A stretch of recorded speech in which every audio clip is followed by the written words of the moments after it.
Hola amigos, bienvenidos una vez más a nuestro canal. Hoy traemos una historia que ha conmovido al mundo del fútbol entero. Hugo Sánchez, la mayor leyenda del fútbol mexicano, el pentapichichi que nos hizo vibrar con sus goles acrobáticos en el Real Madrid, está atravesando uno de los momentos más difíciles de su vida. Su esposa Isabel acaba de confirmar una noticia que nadie quería escuchar sobre el estado actual del ídolo azteca.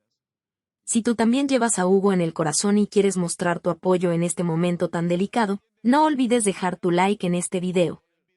Suscríbete al canal si aún no lo has hecho y comparte esta historia para que llegue a todos los que admiran al mayor goleador de la historia del Real Madrid. Porque historias como esta merecen ser contadas con todo el respeto y la sensibilidad que se merecen. Empezamos. El mundo del fútbol mexicano recibió una de las noticias más devastadoras de los últimos años. Isabel, la esposa de Hugo Sánchez, confirmó con lágrimas en los ojos la triste realidad que enfrenta la leyenda del Real Madrid. El pentapichichi, quien alguna vez hizo vibrar los estadios con sus goles acrobáticos, ahora lucha contra una batalla que trasciende cualquier cancha de fútbol. Las palabras de Isabel resonaron como un eco doloroso en el corazón de millones de aficionados que vieron en Hugo no solo a un jugador excepcional, sino a un símbolo de orgullo nacional. La confirmación llegó después de meses de especulaciones y rumores que circulaban en los medios deportivos mexicanos. Nadie quería creer que el hombre que nos regaló tantas alegrías pudiera estar atravesando momentos tan difíciles. La noticia se extendió rápidamente por las redes sociales, donde miles de seguidores expresaron su apoyo incondicional al ídolo azteca. Los mensajes de cariño llegaron desde todas las latitudes, desde España, donde forjó su leyenda, hasta los rincones más remotos de México, donde su nombre sigue siendo sinónimo de grandeza. Isabel, con una fortaleza admirable, explicó que Hugo necesita más que nunca el apoyo de quienes siempre creyeron en él. Sus palabras fueron claras y directas, sin rodeos ni eufemismos, tal como su esposo siempre fue en la cancha. La mujer que ha sido su compañera de vida durante décadas mostró una dignidad que conmovió a todos los presentes. Su voz se quebró en varios momentos, pero nunca perdió la compostura que caracteriza a las grandes damas del deporte. El dolor era evidente, pero también la determinación de enfrentar esta prueba junto al hombre que ama. Los compañeros de Hugo en el Real Madrid fueron de los primeros en reaccionar a la noticia. Butragueño, Michel y otros integrantes de la mítica Quinta del Buitre expresaron su solidaridad con quien fue su compañero de tantas batallas gloriosas. Las declaraciones llegaron desde la Casa Blanca, donde Hugo sigue siendo recordado como uno de los máximos goleadores de la historia del club. Los aficionados madridistas, que durante años corearon su nombre en el Santiago Bernabéu, también se volcaron en muestras de apoyo. Las redes sociales se llenaron de videos de sus mejores goles, de sus celebraciones con voltereta, de momentos que quedaron grabados para siempre en la memoria colectiva. Era como si el mundo entero quisiera recordarle a Hugo que su legado trasciende cualquier adversidad. Los hashtags en su honor se convirtieron en tendencia mundial durante horas. En México, la noticia cayó como un balde de agua fría en pleno verano. Los medios deportivos interrumpieron su programación habitual para dedicar espacios especiales al análisis de la situación. Periodistas que durante años cubrieron la carrera de Hugo, algunos críticos, otros admiradores, coincidieron en algo. Este era un momento para dejar de lado las diferencias y unirse en apoyo al mayor ídolo del fútbol mexicano. Las televisoras comenzaron a transmitir retrospectivas de su carrera, desde sus primeros pasos en Pumas hasta sus años dorados en el Real Madrid. Los comentarios de los analistas estaban cargados de nostalgia y respeto. Incluso aquellos que en el pasado habían criticado su carácter directo y sus polémicas declaraciones, ahora reconocían que estaban frente a un hombre que había llevado el nombre de México a lo más alto del fútbol mundial. La Federación Mexicana de Fútbol, con la que Hugo mantuvo una relación compleja durante años, emitió un comunicado oficial expresando su solidaridad. A pesar de las diferencias del pasado, las disputas por convocatorias y las críticas mutuas, el momento exigía unidad y respeto. El comunicado destacaba la importancia de Hugo en la historia del fútbol mexicano y su papel como pionero que abrió las puertas de Europa para las futuras generaciones. Las palabras estaban cargadas de reconocimiento hacia un hombre que, más allá de sus controversias, siempre defendió los colores de su país con pasión y orgullo. Los dirigentes federativos reconocían implícitamente que Hugo había tenido razón en muchas de sus críticas sobre la organización del fútbol nacional. Era una especie de disculpa tardía, pero sincera, hacia quien siempre exigió excelencia porque creía que México merecía lo mejor. Los excompañeros de la selección mexicana también se sumaron a las muestras de apoyo. Jugadores que compartieron vestuario con Hugo durante las eliminatorias mundialistas recordaron anécdotas de su liderazgo y su compromiso inquebrantable con la camiseta tricolor. Aunque su relación con la selección no siempre fue tersa, nadie podía negar su amor por México. Sus exigencias, que en su momento fueron vistas como caprichos de estrella, ahora se entendían como la búsqueda constante de la excelencia. Los relatos de sus compañeros pintaban el retrato de un hombre obsesionado con ganar, no por vanidad personal, sino porque no soportaba la idea de decepcionar a su país. Era un perfeccionista que no aceptaba medias tintas, características que lo llevaron a la gloria pero que también le generaron enemistades. Ahora, en este momento difícil, esas diferencias parecían insignificantes ante la magnitud de lo que representaba como figura deportiva. La confirmación de Isabel también trajo a la memoria el dolor más profundo que había marcado la vida de Hugo, la pérdida de su hijo Hugo Sánchez Portugal en 2014. Aquella tragedia había transformado al hombre invencible que conocíamos en una persona más vulnerable, más humana. La muerte de su hijo por intoxicación con monóxido de carbono fue un golpe del cual nunca se recuperó completamente. Los que lo conocían de cerca sabían que esa pérdida había cambiado su perspectiva de la vida de manera irreversible. El hombre que antes enfrentaba cualquier desafío con una confianza inquebrantable ahora cargaba con un dolor que ningún triunfo podía sanar. Las entrevistas posteriores a esa tragedia mostraron a un Hugo diferente, más reflexivo, menos explosivo en sus declaraciones. Era como si hubiera comprendido que hay batallas en la vida que no se pueden ganar con talento ni determinación. La fortaleza que Isabel mostró al confirmar la actual situación de Hugo recordó a muchos la dignidad con la que la familia había enfrentado aquella pérdida devastadora. Era la misma mujer que había estado junto a él en los momentos de gloria y que ahora, una vez más, demostraba que el amor verdadero se prueba en las adversidades. Sus palabras, aunque dolorosas, estaban cargadas de esperanza y determinación. No era solo la esposa de una leyenda hablando, era una mujer fuerte que había decidido luchar junto al hombre que ama, sin importar las circunstancias. La forma en que manejó la situación ante los medios mostró la clase y la elegancia que siempre había caracterizado a la familia Sánchez. Era evidente que había heredado algo de la fortaleza de carácter que hizo grande a Hugo en los campos de fútbol. Su mensaje fue claro, esta era una batalla que enfrentarían juntos, con la misma determinación que Hugo había mostrado durante toda su carrera. Hugo Sánchez Márquez nació un 11 de julio de 1958 en el corazón vibrante de la Ciudad de México. En una época donde los sueños parecían alcanzables para quienes estuvieran dispuestos a luchar por ellos. Su infancia en Tlatelolco estuvo marcada por la pasión heredada de su padre, Héctor Sánchez, quien militaba en el Centro Deportivo Olímpico Mexicano. Desde temprana edad, Hugo mostró una relación especial con el balón que iba más allá del simple entretenimiento. Las calles de su barrio se convirtieron en su primera academia, donde desarrolló esa técnica depurada que más tarde lo llevaría a conquistar Europa. Los vecinos recuerdan a un niño disciplinado que se levantaba antes del amanecer para entrenar, convirtiendo cada pared en una portería y cada espacio libre en un campo de fútbol. Su madre, Elena Márquez, observaba con orgullo y preocupación cómo su hijo dedicaba cada minuto libre al deporte que se estaba convirtiendo en su obsesión. La transición de las calles de Tlatelolco a las fuerzas básicas de Pumas marcó el inicio de una transformación que cambiaría para siempre la historia del fútbol mexicano. A los 14 años, Hugo ya mostraba destellos de la genialidad que lo caracterizaría durante toda su carrera. Sus entrenadores notaron inmediatamente que no se trataba de un talento común, había algo especial en la forma en que controlaba el balón y en la precisión de sus disparos. La famosa voltereta que se convertiría en su sello personal surgió de manera espontánea durante uno de esos entrenamientos juveniles. Era su forma de expresar la alegría pura que sentía cada vez que el balón cruzaba la línea de gol. Los compañeros de equipo lo veían con una mezcla de admiración y envidia, sabiendo que estaban presenciando el desarrollo de alguien destinado a la grandeza. Sin embargo, Hugo nunca perdió la humildad que le habían inculcado en casa, manteniendo siempre los pies en la tierra a pesar de los elogios que comenzaban a llegar desde diferentes sectores. El equilibrio entre el fútbol y los estudios se convirtió en uno de los aspectos más admirables de la personalidad de Hugo durante su juventud. Mientras brillaba en las canchas universitarias, cursaba simultáneamente la carrera de odontología en la UNAM, demostrando una disciplina férrea que pocos atletas de élite logran mantener.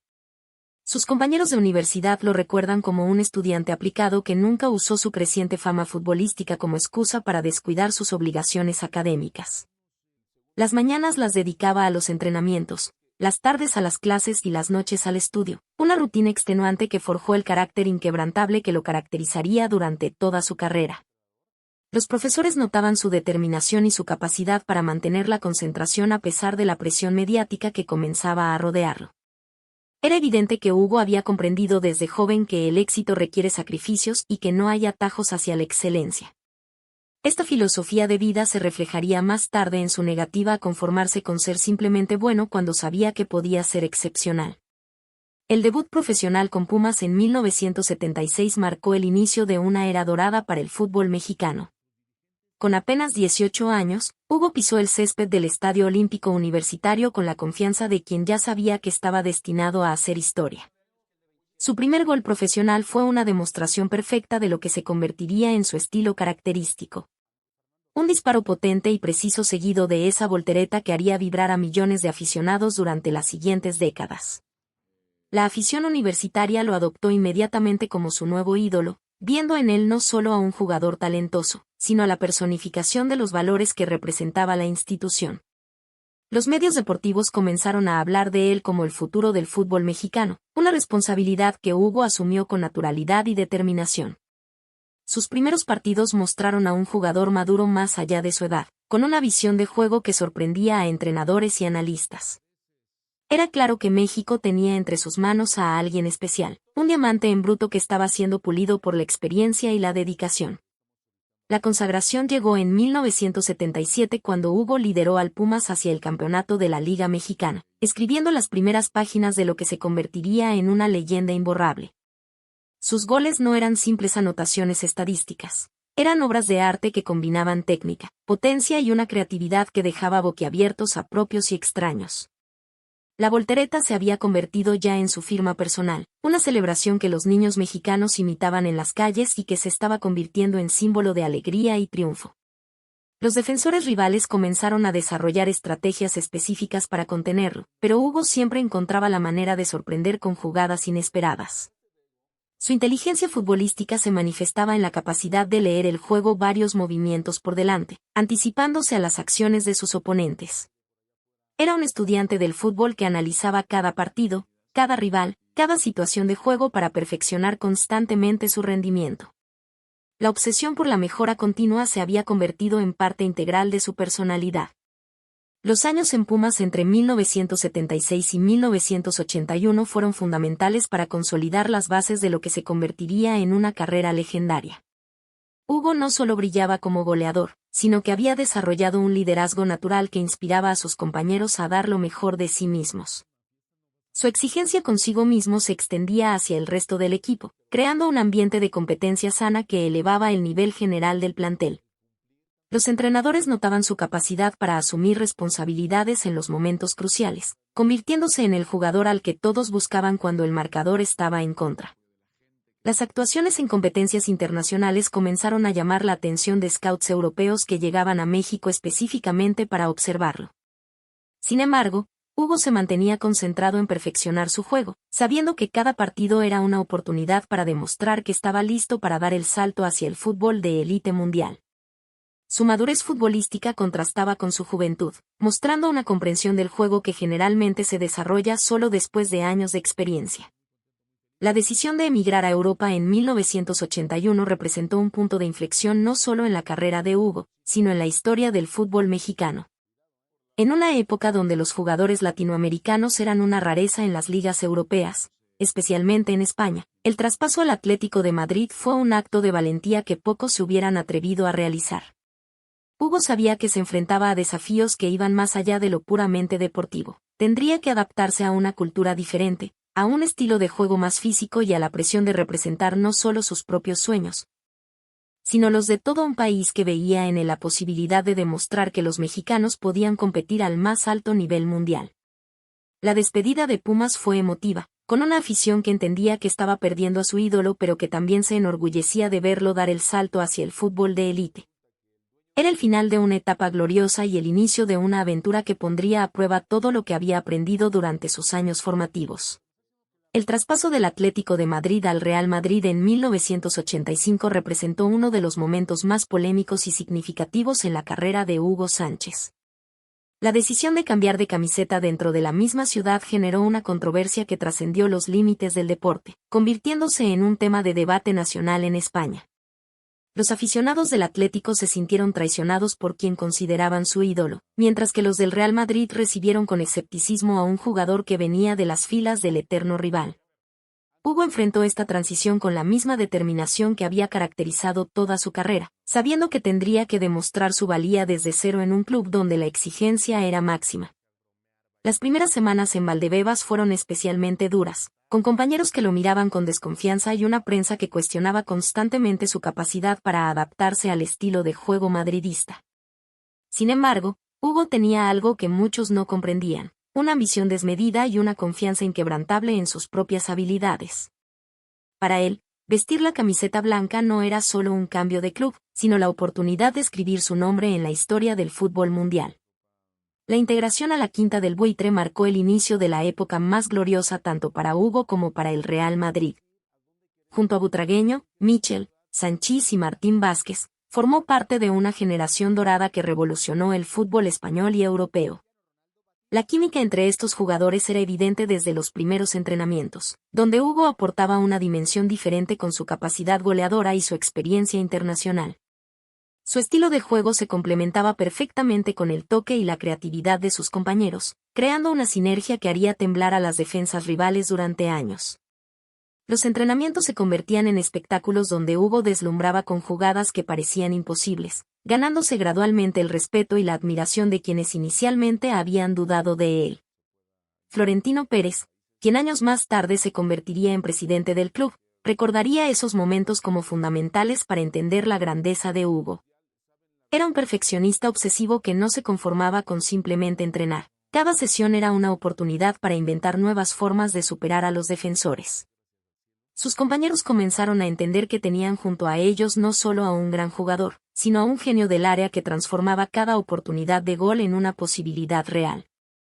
Los 5 años consecutivos ganando la Liga Española entre 1986 y 1990 consolidaron a Hugo como una de las figuras más importantes en la historia del Real Madrid. Cada temporada parecía superar a la anterior en términos de espectacularidad y efectividad goleadora. Sus remates acrobáticos se convirtieron en marca registrada, con chilenas y voleas que desafiaban las leyes de la física y dejaban perplejos tanto a compañeros como rivales. Los aficionados madridistas, que inicialmente lo habían recibido con reservas, ahora coreaban su nombre con una devoción que pocos jugadores habían logrado despertar en el Santiago Bernabéu. Hugo había entendido perfectamente lo que significaba vestir la camiseta blanca. No bastaba con jugar bien, había que ser espectacular. Había que crear momentos mágicos que permanecieran en la memoria de los aficionados para siempre. Su obsesión por la perfección lo llevaba a quedarse horas extras después de los entrenamientos, practicando remates desde todos los ángulos posibles. Los utileros del club recordaban encontrarlo en el gimnasio a altas horas de la noche, trabajando en su flexibilidad y en la potencia de sus disparos. Para Hugo, el talento natural era solo el punto de partida. La verdadera diferencia se marcaba con el trabajo constante y la dedicación absoluta. La conquista de 5 trofeos Pichichi como máximo goleador de la Liga Española representó un logro que solo las grandes leyendas del fútbol mundial habían conseguido. Cada temporada, Hugo se fijaba la meta de superar sus propios números, estableciendo un nivel de exigencia personal que pocos atletas son capaces de mantener. La temporada 1989-90 fue particularmente especial, cuando anotó 38 goles en una sola campaña, estableciendo un récord que permanecería en la memoria del fútbol español durante décadas. Cada gol era celebrado con su característica voltereta, un momento de pura alegría que transmitía la pasión que sentía por el fútbol. Los analistas deportivos comenzaron a estudiar su técnica, tratando de entender cómo un jugador podía mantener semejante consistencia goleadora año tras año. El secreto estaba en su preparación meticulosa. Hugo analizaba cada rival, estudiaba las características de cada portero, identificaba los espacios que se abrían en cada sistema defensivo. Era un estudiante obsesivo del fútbol que transformaba cada partido en una lección de efectividad y precisión. Sus compañeros aprendieron a buscar sus movimientos en el área, sabiendo que Hugo siempre encontraría la forma de estar en el lugar correcto en el momento preciso. Sin embargo, detrás de toda esa gloria se escondían batallas personales que pocos conocían. Las lesiones comenzaron a ser una constante en su carrera, especialmente los problemas en la rodilla derecha que lo atormentarían durante años. La condromalacia rotuliana, una lesión degenerativa que afectaba el cartílago de la rótula, se convirtió en su enemigo silencioso. Cada partido requería sesiones extensas de fisioterapia y el uso de analgésicos para soportar el dolor que se intensificaba con el paso del tiempo. Hugo nunca permitió que estas molestias se reflejaran en su rendimiento, desarrollando una tolerancia al dolor que sorprendía a los médicos del club. Sus rituales prepartido incluían tratamientos específicos para preparar la rodilla, pero también ejercicios mentales para bloquear las molestias durante los 90 minutos de juego. Los fisioterapeutas del Real Madrid trabajaban horas extras para mantener a Hugo en condiciones de competir, sabiendo que cualquier descuido podría significar una lesión grave que pusiera fin a su carrera. Era una carrera contra el tiempo donde Hugo luchaba no solo contra los rivales en el campo, sino contra su propio cuerpo que comenzaba a mostrar el desgaste de años de competencia al más alto nivel. La presión mediática también se intensificó durante sus años en el Real Madrid, convirtiéndose en una batalla constante que Hugo enfrentaba con su característico estilo directo y sin filtros. Su relación con la prensa española fue siempre complicada, marcada por declaraciones polémicas que generaban titulares pero que también le creaban enemigos en los medios. Hugo no entendía la diplomacia. Cuando algo le molestaba, lo expresaba sin rodeos, aunque eso le trajera consecuencias. Sus críticas hacia algunos compañeros que consideraba no estaban a la altura del Real Madrid generaron tensiones internas que los entrenadores tenían que manejar con cuidado. Sin embargo, esa misma exigencia hacia sí mismo y hacia los demás era lo que lo había llevado a la élite del fútbol mundial. Hugo creía firmemente que la mediocridad era el peor enemigo del éxito, y no estaba dispuesto a tolerar actitudes que pusieran en riesgo los objetivos del equipo. Sus enfrentamientos con algunos técnicos surgían de esta filosofía. Hugo quería siempre más, siempre mejor, siempre perfecto. Era un perfeccionista que no entendía por qué otros no compartían su obsesión por la excelencia. El regreso de Hugo Sánchez a México en 1992 representó mucho más que un simple cambio de club. Fue el regreso de un ídolo que había conquistado Europa pero que ahora enfrentaba la dura realidad de demostrar que aún tenía magia en sus piernas. Su llegada al Club América generó una expectación desmedida entre los aficionados mexicanos, quienes esperaban ver al mismo Hugo que había deslumbrado en el Real Madrid. Sin embargo, la realidad fue implacable. El futbolista de 34 años ya no era el mismo que había partido hacia España más de una década atrás. Su cuerpo, marcado por años de competencia al máximo nivel y múltiples lesiones, no respondía con la misma agilidad y potencia que lo habían caracterizado. Las volteretas después de los goles se volvieron menos frecuentes, no solo porque anotaba menos, sino porque cada celebración representaba un esfuerzo adicional para articulaciones que ya habían dado todo lo que tenían. Los aficionados, acostumbrados a sus hazañas europeas, mostraban una impaciencia comprensible pero dolorosa para alguien que había llevado el nombre de México a lo más alto del fútbol mundial. Hugo luchaba contra el tiempo, contra las expectativas y contra su propio orgullo, negándose a aceptar que su época dorada había llegado a su fin.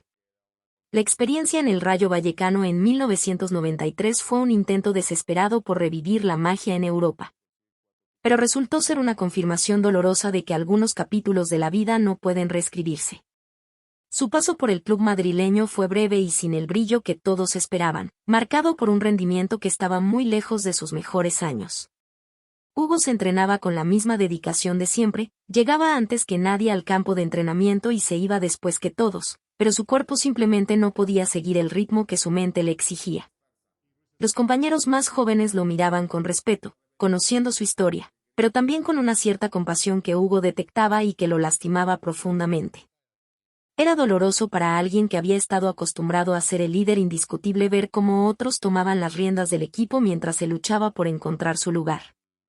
Las críticas de la prensa española fueron especialmente duras, cuestionando su decisión de regresar y sugiriendo que estaba manchando un legado que debería haber quedado intacto. Hugo absorbía cada crítica como un golpe personal, pero mantenía la dignidad y la profesionalidad que siempre lo habían caracterizado. Los años siguientes se convirtieron en una búsqueda constante de la forma perdida, llevándolo por diferentes clubes en una odisea que reflejaba su negativa a aceptar el final de su carrera. Su paso por el Atlante en México mostró destellos esporádicos de su talento, momentos fugaces donde el Hugo de siempre emergía para recordar por qué había sido considerado uno de los mejores del mundo. Sin embargo, estos momentos se volvían cada vez más espaciados, intercalados con actuaciones que evidenciaban el desgaste natural del tiempo. La aventura en el Innsbruck de Austria en 1994 fue vista por muchos como una decisión exótica. Pero para Hugo representaba la oportunidad de demostrar que aún podía aportar valor a cualquier equipo que creyera en él. El fútbol austriaco le ofrecía un ambiente menos exigente mediáticamente, donde podía concentrarse únicamente en jugar sin la presión constante de quienes lo comparaban con su versión más joven. Sin embargo, incluso en este contexto más relajado, Hugo luchaba contra limitaciones físicas que ninguna cantidad de determinación podía superar. Sus compañeros austriacos lo recibieron con curiosidad y respeto, sabiendo que tenían en sus filas a una leyenda mundial, pero también notaron rápidamente que el tiempo había pasado factura a quien una vez fue invencible. Hugo se adaptó al estilo de juego local, menos vistoso pero más táctico, tratando de aportar su experiencia y visión de juego a un equipo que necesitaba liderazgo. Durante los entrenamientos, se convertía en un maestro informal para los jugadores más jóvenes, compartiendo conocimientos acumulados durante años de competencia al máximo nivel. Era una forma diferente de contribuir, menos espectacular que sus goles acrobáticos, pero igualmente valiosa para quienes tuvieron la fortuna de aprender de él. El regreso definitivo a Pumas en 1996 fue cargado de simbolismo y nostalgia, representando el cierre de un círculo que había comenzado 2 décadas atrás en el mismo lugar. Los aficionados universitarios lo recibieron con el cariño reservado para los hijos pródigos, sabiendo que estaban presenciando los últimos capítulos de una carrera legendaria. Hugo, ahora con 38 años, enfrentaba el desafío de rendir en el club donde había nacido futbolísticamente, cargando con el peso de las expectativas pero también con la satisfacción de estar en casa. Sus actuaciones fueron irregulares, alternando partidos donde brillaba con destellos de su antigua magia con otros donde las limitaciones físicas eran evidentes para todos. Los jóvenes jugadores de Pumas lo observaban con una mezcla de admiración y curiosidad, tratando de absorber todo lo que pudieran de alguien que había alcanzado las cumbres más altas del fútbol mundial. Hugo se convirtió en un mentor natural, compartiendo no solo técnicas de juego sino también lecciones de vida que solo alguien con su experiencia podía transmitir. Era consciente de que su papel había evolucionado, ya no era solo el goleador estrella, sino el veterano sabio que podía enseñar a las nuevas generaciones lo que significaba la excelencia y la perseverancia.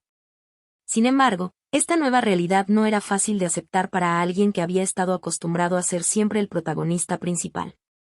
La última aventura en su carrera lo llevó a la Major League Soccer con el Dallas Burn en 1996. En una experiencia que fue más comercial que deportiva pero que le permitió cerrar su carrera activa en un ambiente diferente y menos presionado. El fútbol estadounidense de mediados de los 90 estaba en pleno desarrollo, y la llegada de Hugo representaba un impulso de credibilidad para una liga que buscaba establecerse en el panorama mundial. Sus compañeros americanos lo recibieron con respeto y curiosidad, muchos de ellos conociendo su historia solo por referencias pero rápidamente comprendiendo que tenían junto a ellos a alguien especial. Hugo se adaptó al estilo de vida estadounidense con la misma profesionalidad que había mostrado en todas sus aventuras anteriores, manteniendo su rutina de entrenamiento y su dedicación absoluta al fútbol. Sin embargo, la distancia física y emocional de los grandes escenarios europeos se hacía sentir constantemente. Los estadios menos llenos, la menor intensidad mediática y el nivel de competencia inferior eran recordatorios constantes de cuán lejos estaba de los días gloriosos en el Santiago Bernabéu. Y así llegamos al final de esta emotiva historia sobre Hugo Sánchez, un hombre que nos enseñó que los sueños se pueden alcanzar con determinación y sacrificio. Desde las humildes calles de Tlatelolco hasta convertirse en leyenda del Real Madrid, Hugo siempre fue un guerrero que enfrentó cada desafío con valentía.